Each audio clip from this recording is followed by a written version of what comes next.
प्रिय भाई और बहनों, आज हम लहू की सामर्थ के बारे में जानेंगे।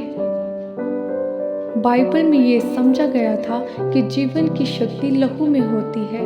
ये जानवरों के लिए और मनुष्यों के लिए भी सत्य है। किसी को ऐसा मांस नहीं खाना था जिसमें लहू हो, या लहू लहान मृत जानवर को नहीं छूना था।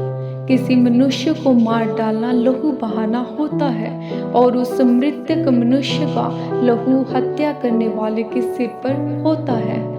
निर्दोष का लहू बहाना समय देश को शापित या धार्मिक रीति से अशुद्ध कर सकता था। दाऊद ने शत्रुओं के साथ युद्ध करके बहुत अधिक लहू बहाया था, इसलिए उसे कहा गया था कि वह मंदिर निर्माण के लिए योग्य नहीं है। लहू को परमेश्वर प्रदत्त जीवन का प्रमाण माना जाता था।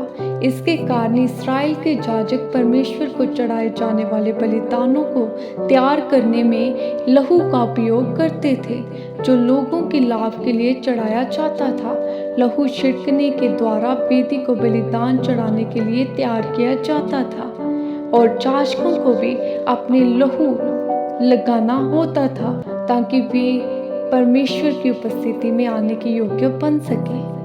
जब इस्राएली मिस्र से निकलने की तैयारी कर रहे थे, तब उनसे कहा गया था कि वे अपने आप को यहोवा के दूत से बचाने के लिए अपने अपने घरों के दरवाजों की चौखट पर लहू लगाएं, क्योंकि वे दूत मिस्र देश में से गुजरते हुए प्रत्येक परिवार के पहलौठे पुत्रों को मार डालने पर था। सिनाई पर्वत पर परमेश्वर और इस्राएली लोगों के बीच बांधी गई वाचा को दृढ़ करने के लिए लहू उंडेला गया था, जिस स्थान पर वे परमेश्वर की आराधना किया करते थे। लहू वहां उन्हें निरंतर शुद्ध करता और उनके विशेष संबंध को प्रमाणित करता रहता था। लहू एवं बलिदान के विषय में पुराना नियम के विश्वास के कारण यीशु की मृत्यु पलूस जैसे नया नियम के लेखकों के लिए विशेष अर्थ रखती थी।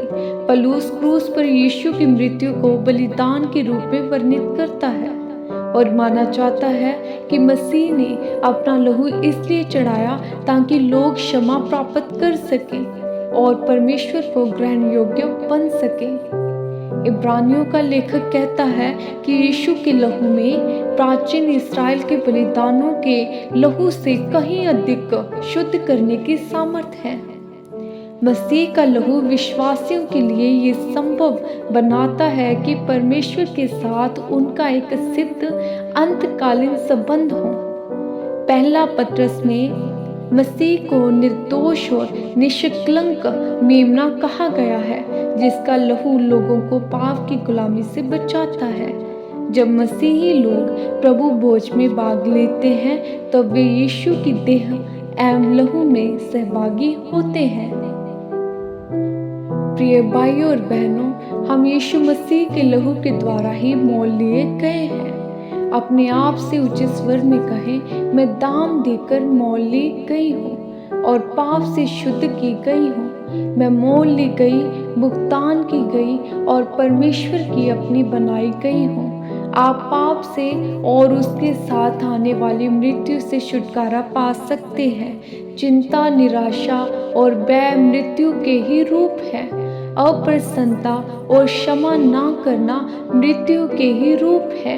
यीशु का लहू ही मृत्यु का एकमात्र प्रतिकारक है।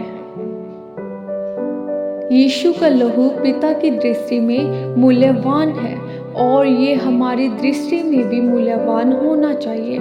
एक मूल्यवान चीज ऐसी चीज होती है जिसकी हम रक्षा करते हैं।